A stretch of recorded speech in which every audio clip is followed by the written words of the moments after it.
So Prabhupada finally fighting the yesterday's chapter, fighting, gave up, following up much looks like. I'm sure he won't give up following up, but he tried so much, but there's so much of trust on Mr. Price and everything they continued. But we don't know what he ended up, but he said that he continued on focusing on San Francisco now. Chapter 24, New Jagannath Puri. Very beautiful chapter looks like. Srila Prabhupada put on a sweater over his turtleneck jersey wrapped in chadar around his shoulders and left his apartment, accompanied by a few disciples. The weather was beautiful and the blue, cloudless sky reminded him of India. An hour before, he had sent devotees ahead to start a kirtan. And now, one of the girls had come running back to him, excitedly knocking on his door, announcing, Swamiji, there are so many people. The clay mridangas he had ordered from many months ago from Calcutta had recently arrived. Today would be the one of the first times he would play a genuine clay mridang in America. Yeah, that's what I was wondering before I say Indian mridang, so it has not come. The boys and girls would like it. He had arranged for the drums to be wrapped in cloth and had cautioned the boys to be careful because the clay drums broke easily. The walk to the park was short, and as usual, Prabhupada walked faster than his young followers. They walked down Frederick Street to Stanion, where they turned the corner of the donut shop frequented by the Hells Angels and still sometimes visited by certain devotees. On Stanion, they hurried past the parking lot of Kezar Stadium, the stadium itself looming beyond. At the Wallen Street intersection, Prabhupada continued his rapid stride without stopping or even bothering to look at the right. One of the boys caught his arms. Wait, Swamiji, the light. But Prabhupada darted across the street. As they continued down Stanion towards Hyde Street, the park appeared on the right. They entered, walking past a duck pond with a fountain and a willow tree on its center island. They walked past tall redwoods and eucalyptus trees, which lent fragrance to the surrounding area. There were also maple, oak, and ash trees, and flowering shrubs like azaleas. Prabhupada said that the park resembled parks in Bombay and that the city was like a holy place because it was named after Saint Francis. So here the new Prabhupada continuing his preaching in California. The chapter titled "The New Jagannath Puri," and he went on morning walk. And the new drum which Prabhupada ordered, first authentic drum, has arrived. Looks like he's expecting good kirtan. He already sent the devotees go on to the kirtan, and some devotees comes and tells that Swami, there are a lot of people there. So Prabhupada also looks like very in rush. He did the less short walk today and is crossing the areas and entered the park. The description of the park is given.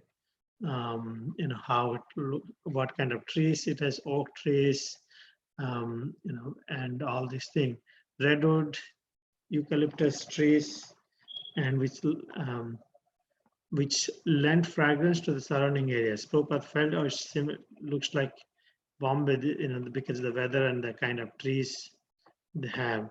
So he felt the place is holy place because it's named after Saint Francis.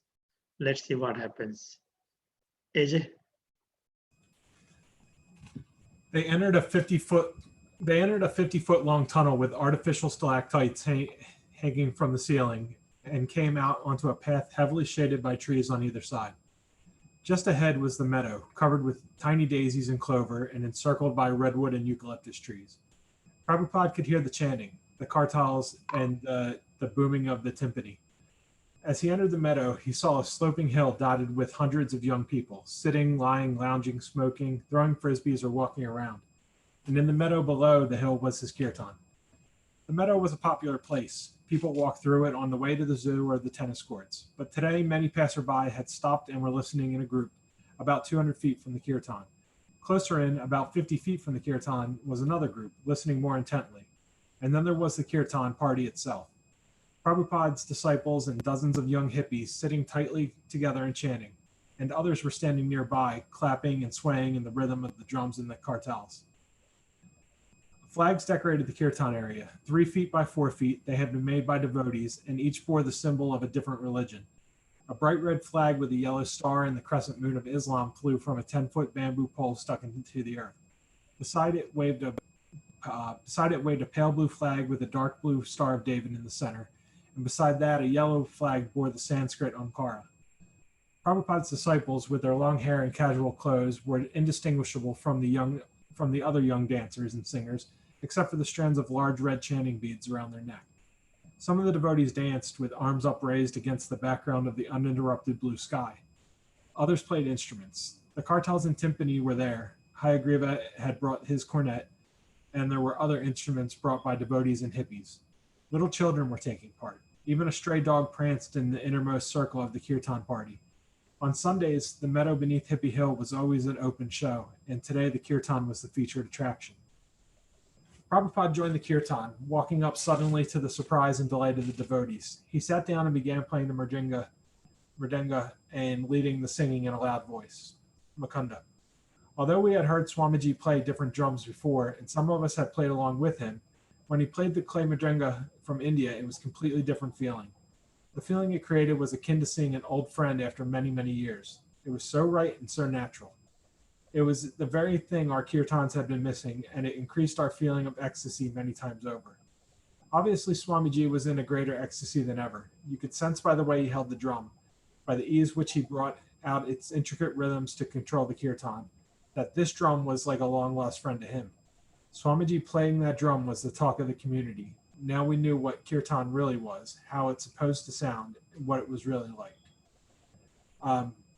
So as they're walking, they go through this tunnel, and then when they get out the tunnel, they're looking out across this meadow, and there's just people everywhere, just hanging out, just some they're like playing games and just relaxing.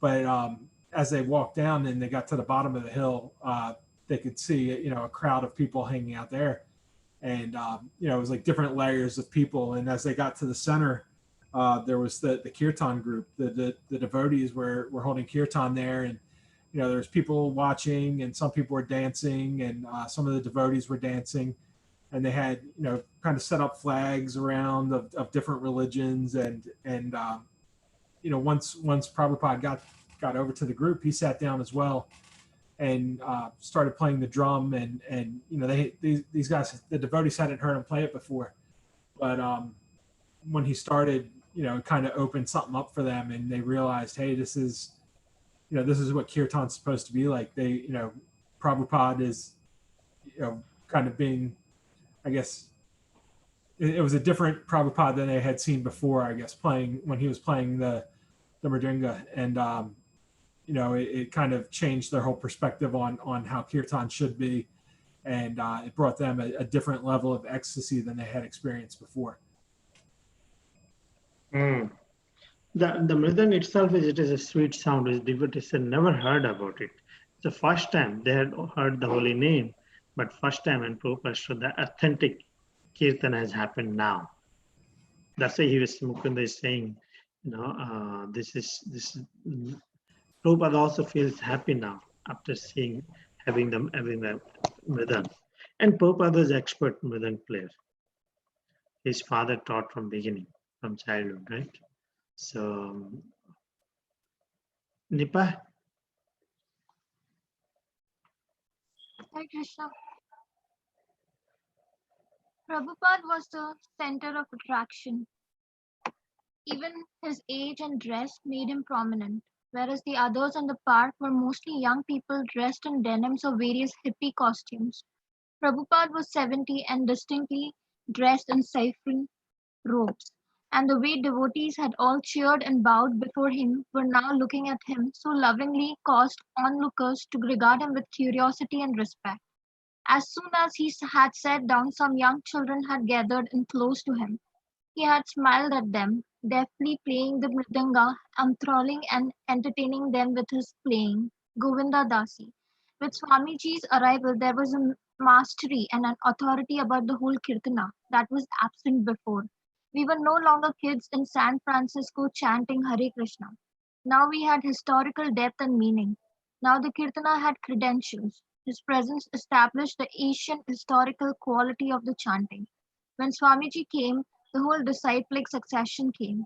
After an hour of chanting, Prabhupada stopped the kirtana and addressed the crowd, Hare Krishna, Krishna Krishna, Hare Hare, Hare Rama, Rama Rama, Hare Hare.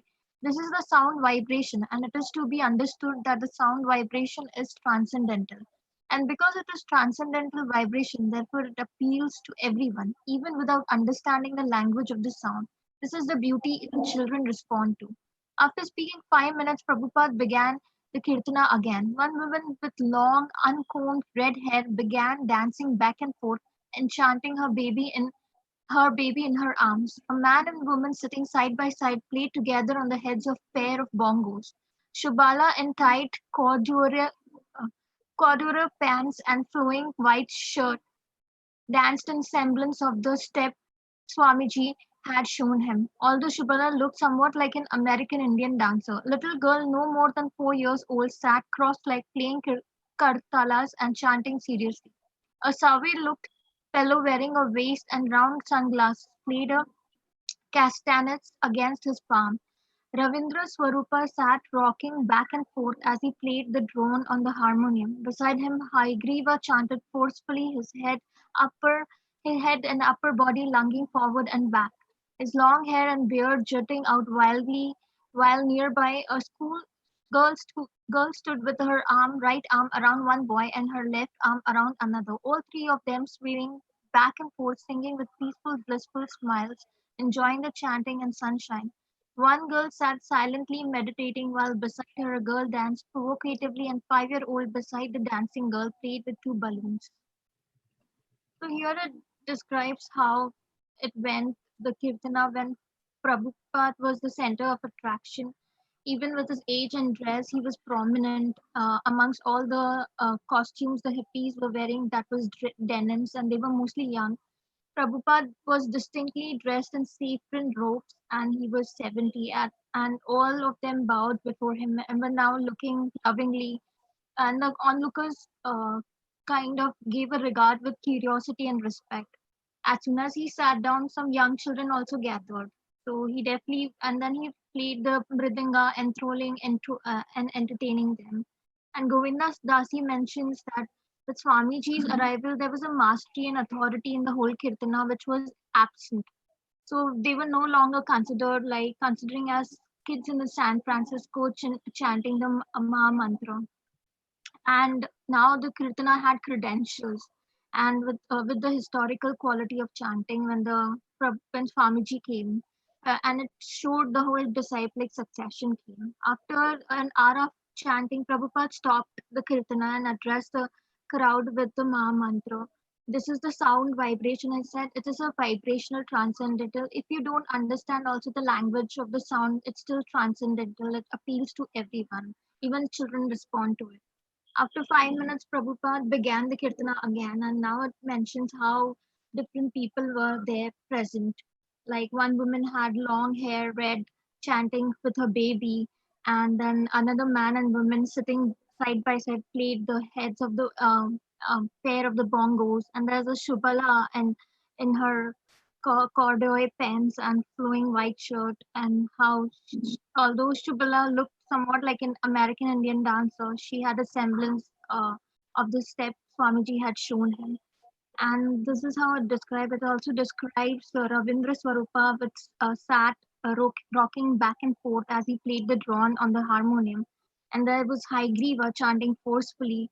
And then there was describes a girl who stood there with her right arm around one boy. And then there's another girl sat silently meditating while beside a girl dancing. Thank you. Prasanthi?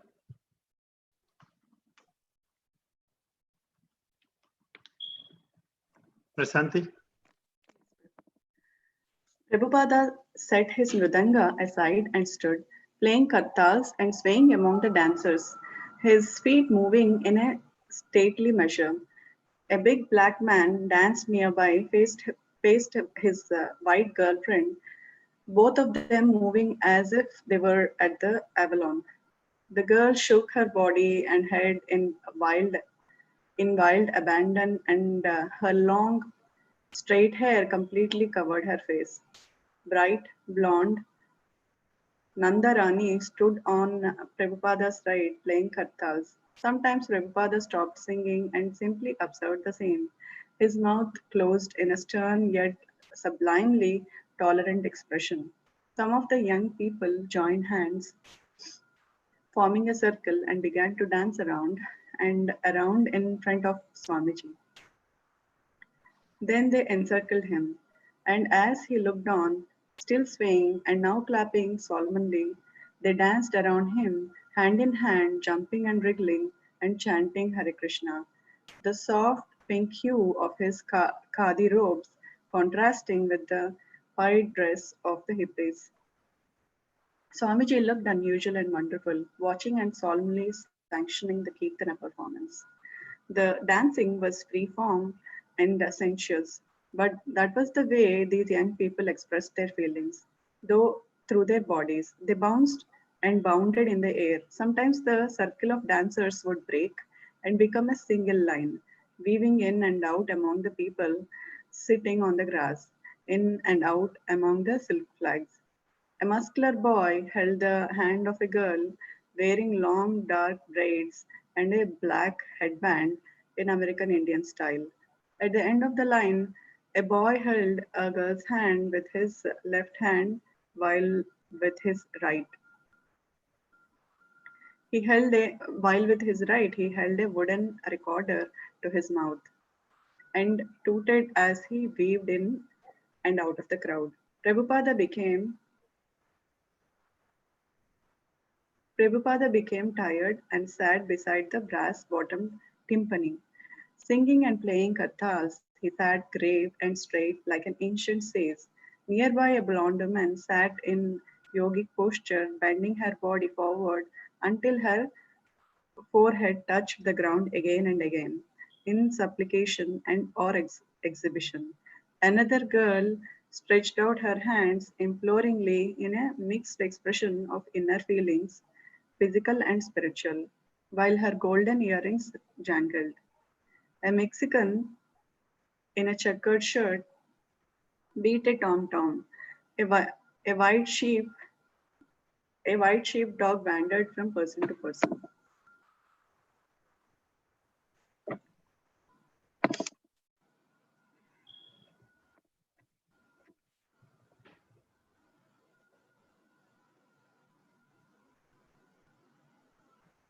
Yeah, so this describes the scene of the happening at the Kirtana. People were dancing hand in hand and making a circle, and Prabhupada was playing kartals. People um, there were people dancing heavily, and Prabhupada tolerated with he had a tolerant expression, and this is a vivid scene of how the people were dancing, and who was left of Prabhupada or right of Prabhupada. They were explaining everything in detail, and uh, and people circled him, and then started moving around, swaying and clapping, and Prabhupada watched all this Kirtana performance. And then this is how the hippies dance. They express through their bodies. They bounced in the air, and sometimes the circle would break, and then they weave into the crowd in between the people and also the flags. It also describes various things, like some people are doing some yogic poses, and some are and a man is holding a wooden recorder in his mouth and trying to toot, and he's also moving along with the crowd. Can you come down, Prabhuji?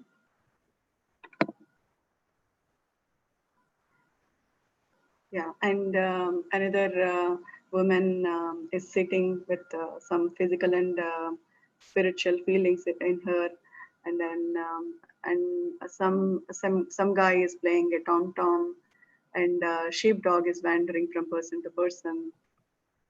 So it looks like they are all having a good time.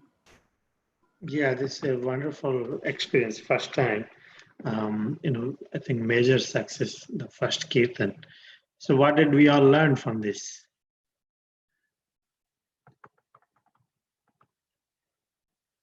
Hmm? We should be ready for the street chanting. This is Krishna says as 9.2. Raja Vidyam Raja Giham Idam Pavitram. Then what he says, it is done with a very pleasure. The devotional service is practiced with a it's very pleasantly done. So Kirtan is the best example actually. When we have Harinam, everyone should come out. Let's see. We have plans. Maybe next week or something we'll start inaugurate again back Harinam. Okay, Vijayanand Prabhu.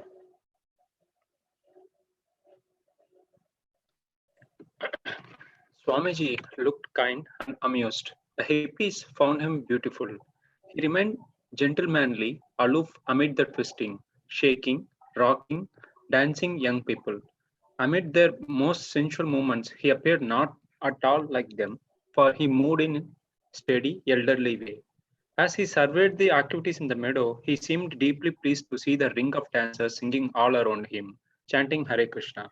Although the enthusiasm of these hippies was often wild and sensual, the gathering assumed a wholesome sweetness due to the chanting of Hare Krishna.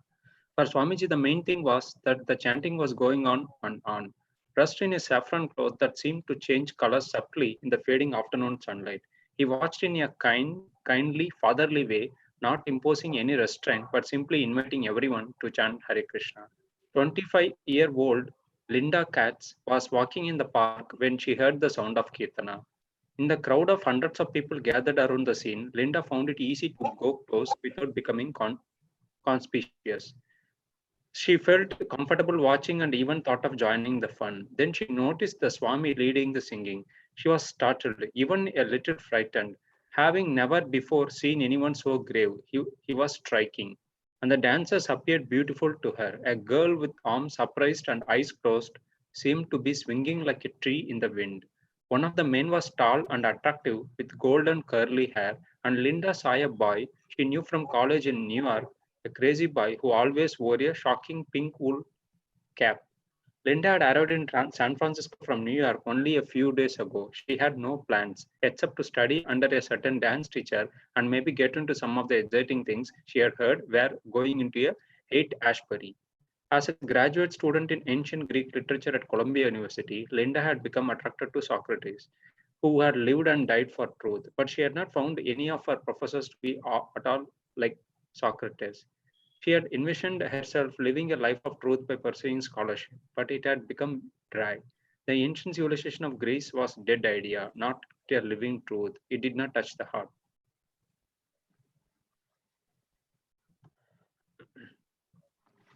So after seeing everyone enjoying the kirtan and dancing, and a group of people dancing around him, Swamiji became he was very kind and amused. And also the hippies found him beautiful, even though he remained gentlemanly and rocking among the rocking dancing young people. And and he was not looking like them with the sensual moment. He was not looking like them, and he was moving steadily in a stately elder way. And he was surveying the activities in the meadow, and he was also deeply pleased to see the ring of dancers singing around him and chanting Hare Krishna. And also, even though the enthusiasm of these hippies were often wild and sensual, the gathering assumed a wholesome sweetness due to the chanting of the Hare Krishna. Also, for Swamiji, the main thing was the chanting was going on, and since he was dressed in the saffron cloth, like with the fading afternoon sunlight, the saffron cloth also seems to change the colors actually. And he watched everything in a fatherly way, and he did not place any restraint or constraint on anyone, and he just invited everyone to chant Hare Krishna. And there was one person, Linda Katz, like 25-year-old, and she was walking the park, and she heard the sound of kirtana in the group of hundreds of people gathered around the scene. She found it like very easy to close without becoming conspicuous, and she felt that very comfortable watching everyone, and even she thought of joining the fun. But after seeing the Swamiji who was leading the kirtan, she was like startled and even frightened because she never saw anyone grave, and but Swamiji was so striking. And also the dancers who are like dancing before the Swamiji in the groups appear very beautiful to her, and a girl with the arms upraised and eyes closed seems to be swinging like a tree in the wind. And also like one of the man who was dancing was tall and attractive with the curly hair, and she also noticed that she saw a boy whom she know already from the college in New York, who always wore a pink wool cap. And Linda came to San Francisco from New York only a few days ago, and she did not had like any specific plans over there except to go for like to study under a dance teacher, and a dance teacher whom she had heard going to the Haight Asbury. And as a graduate student in the Columbia University, she had attracted to the principles of Socrates, and because Socrates who had lived and died for a truth. But she did not found any professors like Socrates, and she envisioned herself like living a life of truth by pursuing any scholarship. But she also thought that the ancient civilization of Greece was a dead idea and not a living truth, and it did not touch the art. Thank you. Second group. Hare Krishna. She had been aging for a new, exciting experience, and she was ready to throw herself into San Francisco's hippie society. She had come here alone, giving up her fashionable clothes and donning bell bottoms and old shirts. But because she wanted to be serious, she felt awkward trying to fit in with the hippies. She felt that to belong, she was supposed to wipe the serious look off her face and just smile mindlessly. So even in the society of San Francisco's hippies, she remained unsatisfied and lost. The kirtana in the park was the most beautiful sight Linda had ever seen. The dancers were swaying back and forth, their arms raised against the open sky, and in the middle of the dance was a dark, gray-haired, wise person sitting and chanting. As she moved in closer, she began to sway with the devotees. Then she sat down and started chanting, wanting to find out what was going on. After more than an hour of chanting, the elderly leader finally stopped the kirtan, and Linda began talking to some of the devotees. Although the Swami had slipped away, some of his followers had remained, handing out flyers and invitations to the Sunday Love Feast and picking up the timpani and the flags. One of them asked her to come with them to the temple. Linda found the devotees to be something like hippies, but not scruffy street people like most of the hippies she had met. They were attractive, not repellent. Madrasas and plants decorated the little storefront temple. When she stopped before a painting of people singing and dancing, one of the devotees said, "This is Lord Chaitanya and his associates." A devotee gave her some prasadam, and Linda left that night without meeting the Swami. The next day, however, at 7 in the morning, she returned, eager for another chance to see him. She thought he had noticed her at the park and she might remember her. She had made a drawing of him and she wanted to show him. That morning, as Prabhupada chanted prayers and led Kirtana, Linda didn't take her eyes off him.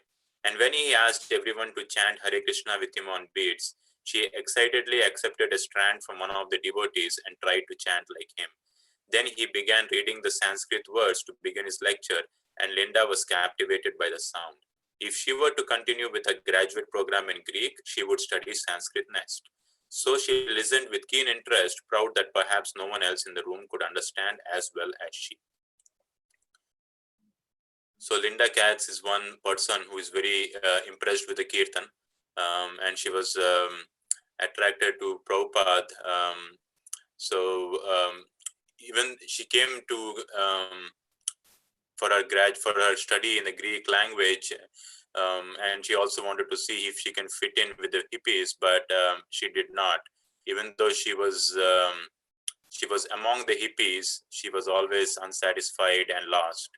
And when the kirtan was going on, she came further and further, and she basically chanted with the devotees. She was also swaying with them, and she liked participating in the kirtan. And after the kirtan was over, Prabhupada went back, and some of the followers had asked her to come back to the temple, and she came back to the temple. She came back to the storefront with them, and her impression of the devotees was they were neat, and they were not like the hippies who were repellent. The devotees were attractive, and one of the devotees showed her Lord Chaitanya, the portrait of Lord Chaitanya and the associates, and gave prasadam. And she left without meeting the Swami, and she was eager to meet him, so she came back in the morning. And I think in the morning when she came, she participated in the kirtan, and she also chanted Hare Krishna on the beats when Prabhupada asked everyone to chant. And she was also captivated by the Sanskrit verses Prabhupada was reading, because if she was to continue a graduate program, she would have studied Sanskrit next, and she was interested in that language. Thank you. Shamla?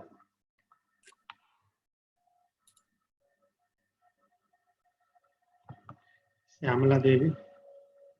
Linda, in the first conversation I had with him, Swamiji summed up Greek civilization for me in a couple of sentences. He explained that Srimad Bhagavatam was the source of stories like the Iliad and the Odyssey, and was the source of Platonic philosophy. I was thrilled. Of course, I believed him. I knew that whatever he was speaking was the truth. There was no doubt in my mind, and he did not discourage my love for Socrates. He told me that Socrates was actually a devotee in disguise. Then he began telling me the story of Krishna as the butter thief, and I said, "Oh, yes, I know that story. I saw a dance about Krishna as the butter thief." He was very pleased and he laughed. He said, "Oh, yes, you know." This encounter with Swamiji was like meeting an old friend because I felt completely at home and protected, and I felt I had found what I was looking for. Here I could use my intelligence and ask the question I had always wanted to ask in school. Prabhupada initiated Linda, giving her the name Leelavati. Seeing her eagerness to serve him personally, he decided to teach her to cook by having her prepare his lunch. He already had a little weekend cooking class in which he taught Janaki, Govindadasi, Nandarani, and others the art of cooking for Krishna. Now he invited Leelavati to come. He would walk back and forth in the small room, showing the girls how to knead dough, cook chapatis, measure spices in the right palm, and cut vegetables and cook them in ghee with masala. The foods were basic rice, chapati, cauliflower with potato. but he wanted to teach the girls preciously how to cook.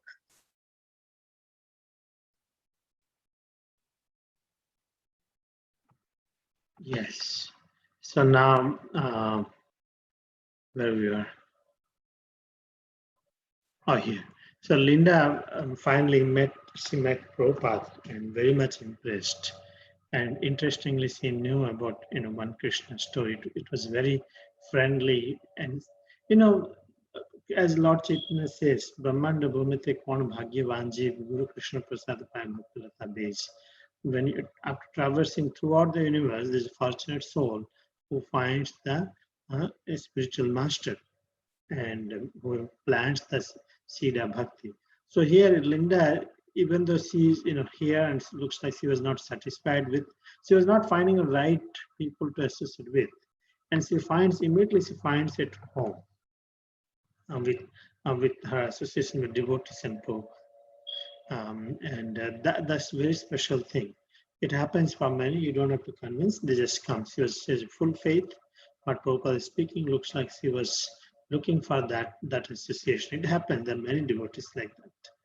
And now Prabhupada initiates Linda as Lilavati, and he invites her to join for the cooking classes. So she says that Prabhupada is to teach precisely how to cook. So that's nice. AJ, you can read.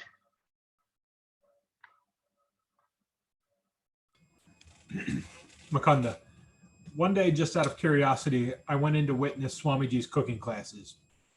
So I came in and stood at the doorway to Swamiji's kitchen. The women were there learning how to cook, and Swamiji said to me, "What are you doing?" "Oh," I said, "I just came to see my wife." And Swamiji said, "Are you going back to Godhead or back to wife?" Or back to wife. Everyone was amused, and I realized I wasn't welcome, so I left. The incident made me reflect on Swamiji's seriousness. For one thing, I learned that I should not be so attached to my wife. And secondly, I learned that his relationship with the women and what he was teaching them was actually very sacred, not like the sometimes frivolous association between the husband and wife. Because he spent many hours in the kitchen teaching them, they were very inspired. Lilavati tended to be proud. Many of the devotees were not college graduates, and none of them were classical scholars. She sometimes typed for Swamiji, did his wash, or brought flowers to his room in the mornings, and he quickly had chosen her to be his exclusive cook. After only a few days of cooking lessons, Swamiji had told her, "All right, you cook," and now he came in only occasionally to check on her. Once when he saw her rolling chapatis, he said, "Oh, you have learned very nicely." Preparing Swamiji's meals just right with the proper spicing, without burning anything, and on time was a challenge. By the time Lilavati finished, she would be perspiring and even crying from tension. But when she brought in his lunch, he would ask her to bring an empty plate, and he would serve her portions from his own plate and invite her to eat with him. For the first few days, Lilavati made remarks about the wonderful taste of the prasadam, and Swamiji would smile or raise his eyebrows. But then she noticed that he never spoke while eating, but seemed to be concentrating intensely as he sat cross-legged, bending his body over the plate of prasadam and eating with his right hand. One day on Ekadasi, Lilavati arrived late at Swamiji's apartment, thinking there would not be much cooking on a fast day. But when she entered the kitchen, she found Swamiji himself busily cooking. He was heating something white in a skillet, vigorously stirring and scraping it from the bottom of the pan. "Oh," he said, "I was just wondering, where is that girl?" Lilavati was too shy to ask what Swamiji was doing, so she simply busied herself cutting vegetables. "Today is a fast day," she said, as if chiding Swamiji for cooking. "You have to understand," he replied. "In Krishna consciousness, a fast day means a feast day. We are offering this to Krishna." Lilavati continued to keep her distance from Swamiji's whitish, sticky-looking preparation until he completed it and placed it on a windowsill to cool. "Later it will harden, and we can cut it and serve it." And with that, he turned and walked out of the kitchen. So Leela became the cook for Swamiji. Well, first starts off with Mukunda going into the kitchen and just to, I guess, kind of see what was going on and see how what the cooking lessons were like, only to have Prabhupada ask him, "Hey, are you going back to Godhead or are you going back to wife?" and he realized that he wasn't welcome there. But he also then realized that these cooking lessons weren't just like a domestication type thing, or just like a kind of a meaningless task, and that they were a very serious undertaking and a sacred undertaking. And because of that, Prabhupada spent a lot of time teaching these women how to cook, and Leela became his personal chef, essentially his personal cook, and she would make his meals and bring it up to him, and he Prabhupada would have her bring an extra plate, to have his leftovers or have a portion of his meal. And she also then, she realized that he was kind of sacred in the way that he ate as well. He didn't talk during it. He would just kind of, hunker down over his food and eat it. Then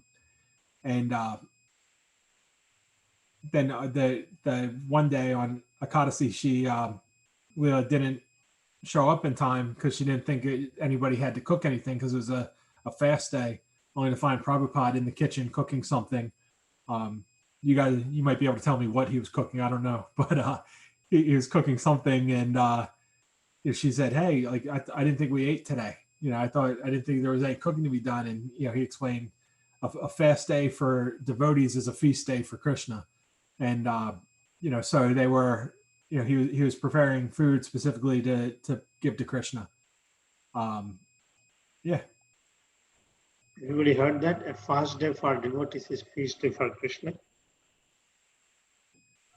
Sometimes devotees don't cook much because anyway, today's Ekadasi, but they don't think it's Krishna is not fast following Ekadasi. So what was Prabhupada cooking? Do you know? Sounded I think it'll come now. I don't know what is. Maybe. Okay. I hope it's something white, no? Yeah, it says it hardens and they'll cut it. It almost sounds like fudge, maybe, or something like that. Like, let's see what it comes. Who else? Nipa? There we go.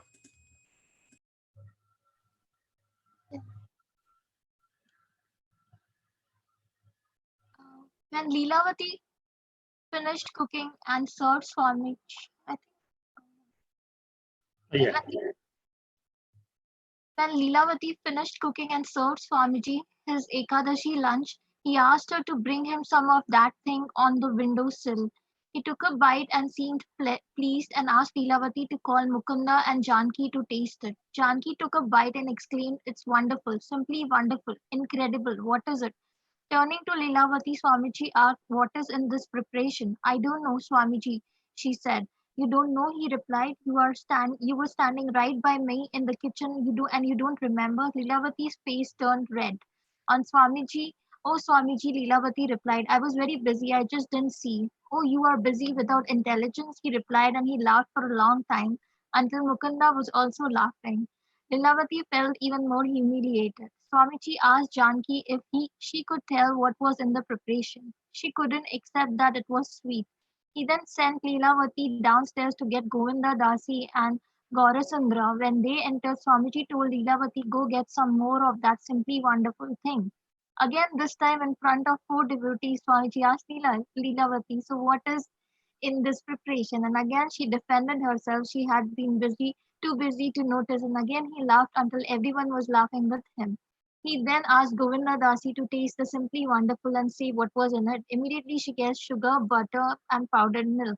Oh, Swamiji looked at Leelavati. She's an artist, she's intelligent. To Leelavati, the whole episode was devastating ordeal. Only later did she understand that Swamiji had been trying to teach her humility. So So you got the name right, is it? So since that time, it has been named as a Simply Wonderful. So there's a they call it Simply Wonderful. There's a sweet. Hope we can make just milk, butter, and sugar, something like that. Yeah.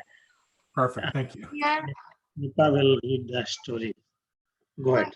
in these paragraphs it's described like about the same thing, like Swamiji is asking Leelavati and what is it? And Leelavati is unable to say, and Janki takes a bite and says, it's wonderful, simply wonderful, what is it? And turning to Leelavati, Swamiji asks, what is in this preparation? And Swami, I don't know, Swamiji, she said. And you don't know, he replied. And then you were standing right by me, but Leelavati's face turns red and she said, oh, Swamiji, I was busy. Oh, you are busy without intelligence. He laughed, and then until Mukunda was also laughing, and then Leelavati felt humiliated. Swamiji asked Janki if he could tell what is in the preparation. She couldn't accept that it was sweet. Then he sent Leelavati downstairs to get Govinda Dasi and Gaura Sundara. When they entered, Swamiji asked Leelavati to get the simply wonderful thing more for them. And again, in the front of four devotees, Swamiji asked Leelavati what is there in the preparation. And again, she defended, saying that she had been too busy to understand, to notice. And again, he laughed until everyone started laughing. And he then asked Govinda Dasi to taste the simply wonderful and see what is it in it. Immediately she guessed it's sugar, butter, and powdered milk. Oh, Swamiji looked at Leelavati, and she's an artist, she's intelligent. So the whole episode was devastating for Leelavati, only later to understand that Swamiji had been trying to teach her humility. Yes. So this name is still famous. I know some of the devotees still make. Maybe we can make. Just because you asked, I haven't made it, but we will make. It's easy to make it. Prasanti, please go ahead. It was 7 a.m. Srila Prabhupada sat on his dais in the temple.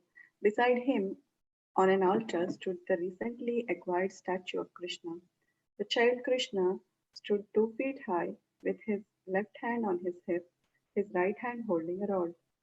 Guru Dasa had found him at an import store and had begged the manager to sell him. And after several visits, the man had agreed for $35. Prabhupada had given him the name Karta Mahasaya, the boss.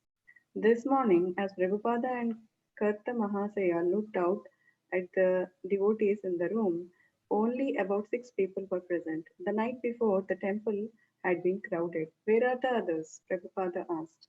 And then he gave the answer himself. They are sleeping. All this sleeping is not good. He took out his kartals and began playing the 1, 2, 3 rhythm. Mukunda took up a mridanga and played along. Trying to execute the rhythms Srila Prabhupada had recently taught him. Srila Prabhupada had not even begun singing when the door opened and half a dozen barefoot hippies wandered in, reeking of marijuana. They glanced around, then sat down on the floor with the devotees as Prabhupada began singing Gurvashtakam, the Vaishnava prayer to the spiritual master. Although none of his disciples knew the words, they loved to listen to Swamiji sing these morning prayers. Unhurriedly, he sang each verse several times, repeating each line, deliberately developing the mood of unadulterated service to the spiritual master. Then one of the hippies, a boy with long, straight blonde hair and a red headband, began mumbling, fidgeting, and moaning. Someone softly asked him to be quiet. The boy paused, but then moaned again. Swamiji and his followers were used to drugged hippies who stayed up all night and came to the morning program, sometimes disrupting things. Usually, the visitors remained submissive, and even if they occasionally called out in a strange mood, they usually found peace in chanting Hare Krishna and would try to blend with the energy of the devotees. But today's discordant visitor seemed agitated by the chanting, as if it were challenging him. Rather, he sounded like he was challenging it.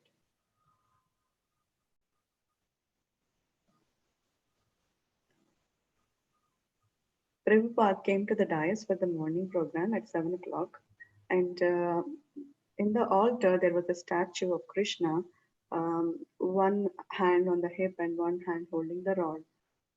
I think Udupi also it's in the Yeah. same place. Yeah. Nice. Yeah. So Guru Dasa had begged the store manager several times and got the statue of Krishna.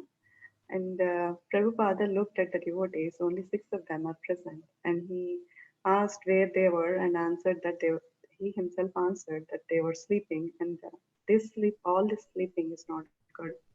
And he started playing the kartals, and Mukunda played mridanga that Prabhupada recently taught him. And at that time, half a dozen hippies walked in, and Prabhupada started singing Guruvashtakam, the Vaishnava prayer to the spiritual master. And he started singing it in a very deliberately developing the mood for the service to the spiritual master. And he repeated the verse several times so that others can pick it up. And it also talks about a hippie causing some disruption because he was up all night and they were all drugged hippies. Sometimes they have to see such days where most of them were submissive, but sometimes this disruption happens. If I get again, I really connect. Last time we spoke about getting the soft copies of this morning program. I mean, it will bring such a transformation to your life. Samsaradava nalalida loka pranaya karunya gana gana. It's very, very, very sweet. Prabhupada's chanting is. What you need to do is only just play when you morning. Sure, you can play all these prayers. That's it. Very simple. Did you get it, AJ? No. Sorry, I didn't find the Prabhupada recording. I think I sent you that one. It was for Poya, but it looks like it's the same track listing, just newer. I will get it. I'll get it and we'll upload to our website. So everybody can just go to the website and play from there. That's a big change, and you will see so much of energy at home in your life after doing this. And thank you. AJ already found from Google Guru the recipe of Simply Wonderful. You're going to make looks like tonight. AJ, thank you for the recipe. No problem. Begin. Okay, who is next? Vijayanand Prabhu. The devotees began clapping in time with Prabhupada's kartals, and when Prabhupada began singing Hare Krishna, his half-dozen followers immediately joined him, chanting both lead and chorus. Prabhupada looked at them gravely, encouraging the bedraggled early morning band of youngsters, and they responded determinedly. The guests sat in drugged contemplation, although one or two tried singing along, but the blond boy with the red headband remained adamantly disharmonious, moaning defiantly, as if trying to throw off the effects of the chanting. Nonetheless, despite the boy's moaning, which was sometimes loud and savage, Prabhupada kept singing and the devotees kept chanting. Mukunda and Hayagriva exchanged anxious glances but tolerated the boy, unsure what else to do. Some of the devotees were disturbed and even frightened, but they had also heard Swamiji say in recent lectures that advanced devotees aren't shaken in any circumstances. Swamiji was their leader, not only in devotional prayers, but also in how to respond to this intruder. So they waited and watched him for a sign. Prabhupada remained undisturbed, but although after 20 minutes the Kirtana was strong and determined, the blond boy's madness was not going away. As the chanting built up momentum, he became more agitated. He screamed like a lost soul and hollered like a rock singer. He was becoming more and more troubled and angry. When the devotees rose to their feet and began dancing, the boy began dancing too, but in his own way, crying and pounding his chest. Mukunda played louder on the drum. The sounds were discordant, a clash of individual madness and group chanting, until Prabhupada finally brought the Kirtana to a close. The devotees bowed their heads to the floor, and Srila Prabhupada intoned the Sanskrit prayers honoring the spiritual masters, the Supreme Lord, and the sacred places. All glories to the assembled devotees, he said. They responded, Hare Krishna. All glories to the assembled devotees. Hare Krishna. All glories to the assembled devotees. Hare Krishna. Thank you very much. Prabhupada said. And then, as was his morning custom, he announced, chant one round.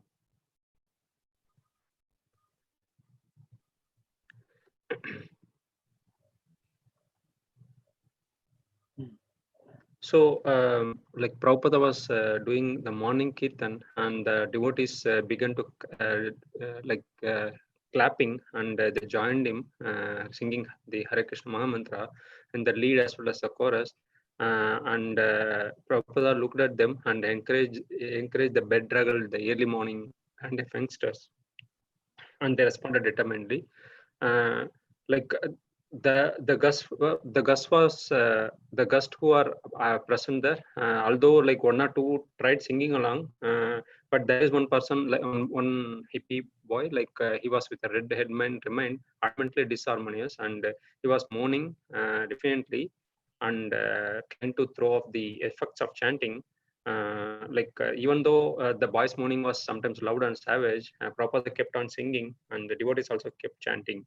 Mukunda and Hayagriva exchanged their anxious glances, but tolerated the boy, and they were not sure like what else to do.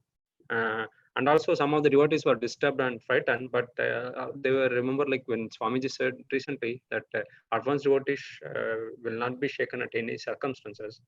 And Swamiji was their leader, and not only in the devotional prayers as well as in how to respond to this intruder. So they were like waiting and watching for any symptoms or signs from the Swamiji. But Prabhupada was like remained undisturbed, although he had a strong and determined 20 minutes kirtana, and the boy's madness also was not going away. As the chanting built up the momentum, boy also become agitated, and he screamed like a lost soul, and was like he was hollering like a singer, and he become like more troubled and angry. And also, when the devotees rose to their feet and started dancing, he also started dancing, but is in one way crying and pounding his chest. So Mukunda was playing very louder on the drum, and after a lot of dance and the group chanting, Prabhupada brought the kirtana to a close. And then all the devotees bowed their heads to the floor, and Prabhupada intoned the Sanskrit prayers honoring the spiritual masters, Supreme Lord, and the sacred praises. All glories to the assembled devotees. And they were playing Hare Krishna, and Prabhupada mentioned as per the morning custom, he announced everyone to chant one round. I can go. Everyone sat down, including the crazy hippie. The devotees put aside the drums and kartals, reached for their large red beads, and began chanting japa in unison. Hare Krishna, Krishna Krishna, Hare Hare, Hare Rama, Rama Rama, Hare Hare. Fingering one bead at a time, they uttered the mantra, then proceeded to the next bead. Surprised at this turn of events, the blonde boy commented loudly, "Far out." As rapidly chanting filled the room, the boy jumped to his feet and shouted, "Come with me." He whirled about, faced Srila Prabhupada and howled, "I am God." Then he began screaming long, loud, berserk cries, "Woo, woo, ah, woo." He sobbed, growled, grumbled, stomped his feet. Like a small child, he explored every sound his voice could make. Beating his fists on his chest again and again, he cried, "I am God." And one of the boy's friends suddenly played a few notes on a panpipe. But Srila Prabhupada kept chanting japa, and the devotees also tried to continue chanting undaunted, while at the same time keeping an eye on the madman and wondering where it would all end. Then, with a final violent ejaculation, the boy shrieked, "I am God," and in anger and disgust, strode out of the room, slamming the door behind him, yelling as he ran down the street. The proper japa peacefully engulfed the storefront, and Srila Prabhupada's voice assumed its place more clearly above the voice of all the chanting devotees. After about 10 minutes of chanting, Prabhupada recited, "Sarvatma Snapanam Parama Vijayate Sri Krishna Sankirtanam." Let there be all glory to the congregational chanting of Hare Krishna, which cleanses the dirt from the mirror of the mind and gives a taste of the nectar for which we are always hankering. So here, after the kirtan and after the prayers, Prabhupada has told everyone to chant around. So everyone sat down, including that hippie, and they started chanting in unison with Prabhupada, the Maha Mantra. Suddenly this boy who was acting crazy, he jumps, basically comments loudly, and he says that he is God, and he is making all kinds of noises, disturbing everyone like a small kid. And Srila Prabhupada ignored him. He was just chanting, and the devotees also continued to chant, but still keeping an eye on this person and watching an eye on him and seeing where it would end. And the boy shouts, "I am God," and in anger, he just walks out of the room, slams the door. The japa completed, basically, and Prabhupada basically recites this verse, Sarvatma Snapanam Param Vijete Sri Krishna Sankirtanam. Let there be all glory to the congregational chanting of Hare Krishna, which cleanses the dirt from the mirror of the mind and gives a taste of the nectar for which we are always hankering. One thing I don't understand, where the concept of I am God has come in the people of American hearts. But I don't think Vedic impersonal theory, Mayavad philosophy has been taught much. But how come the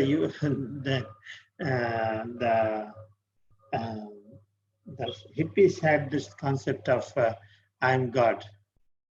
Ajay, what do you have understanding? Drugs make you crazy. I think they were all just, when they were having these revelations when they were stoned, I guess, and that must have been a common one, right? When you're exploring God or exploring spirituality and you're not in the right mindset, I guess they come to the determination that they are in charge of everything, that they control it. I don't know. I'm just spitballing. I don't know. Yeah, because many of them are general atheists, right? But looks like many of the people are, when they say I'm God, at least they accept some God exists. That's one thing. It's in Christianity, Bible teaching, that concept is not there, right? Your God is not there. No. At least in Vedic philosophy, we have two kind of teachings. Mayavad philosophy. Okay, some come, but I amazed that many hippies they come claim I'm God. How did they? Maybe, or not all. Maybe some only have that kind of mentality. I wonder where this comes. Either they're atheist or the theist. But I'm God concept, how it came to America, I don't know. Just curious if. I hope people are not till now.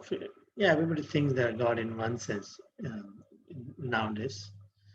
Okay, here. Maybe I can read.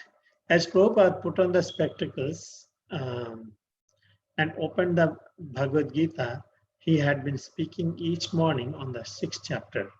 The room settled and became silent for hearing his lecture. His students, some of whom had been imbibing his instructions for more than 2 months, listened attentively as he spoke the eternal Parampara message.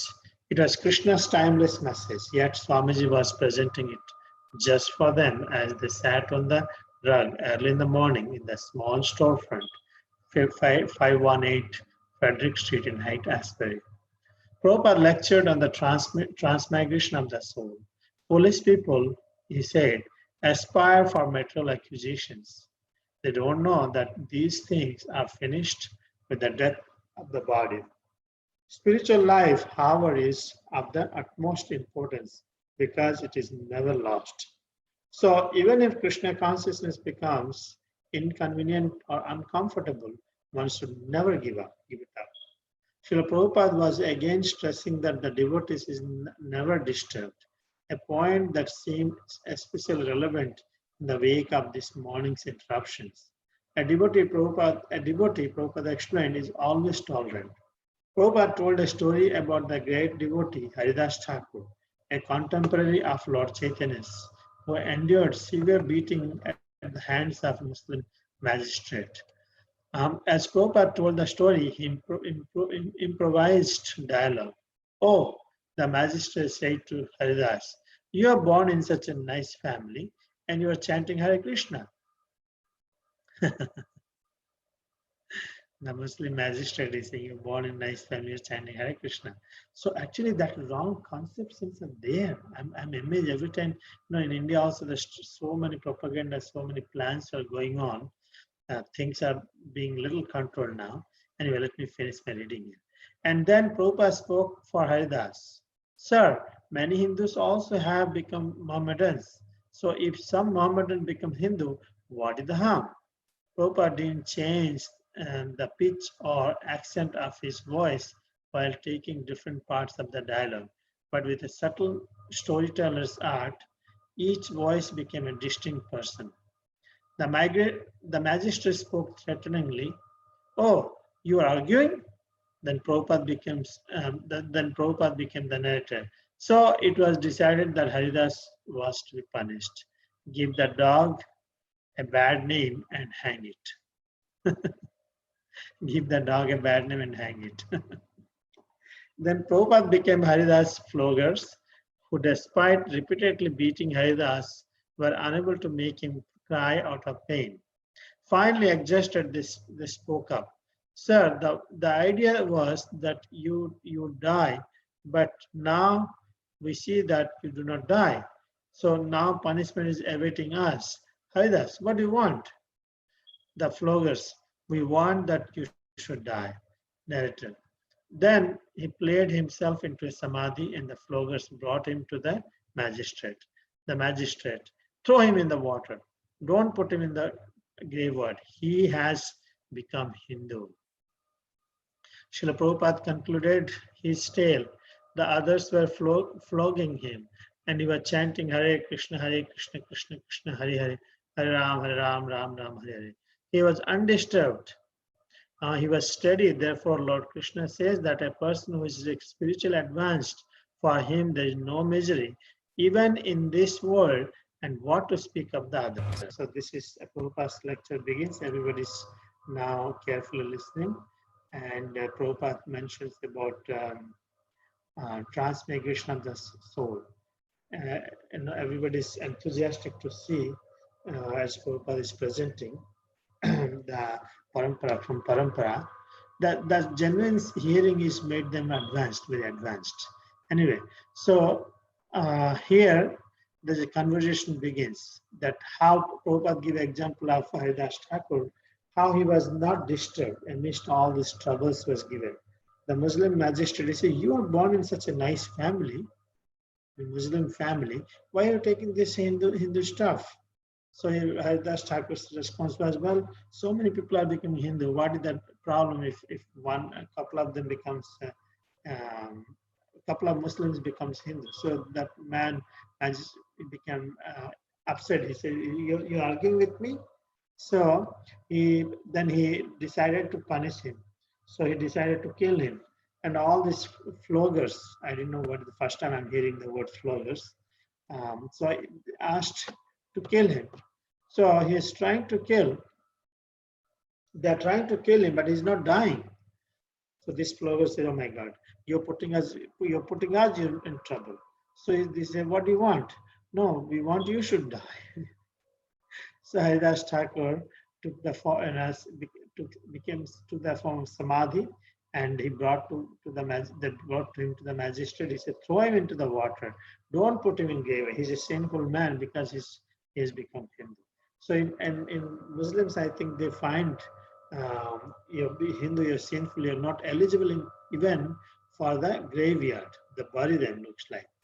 Anyway, I think we read that part also. So Prabhupada continued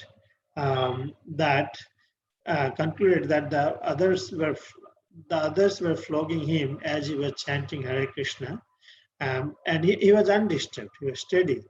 Therefore, Lord Krishna says that a person who is spiritually advanced, for him there is no misery even in this world, and what to speak of others.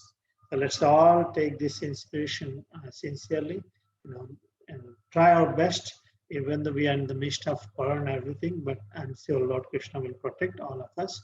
Let's sincerely take these instructions and lessons into our heart.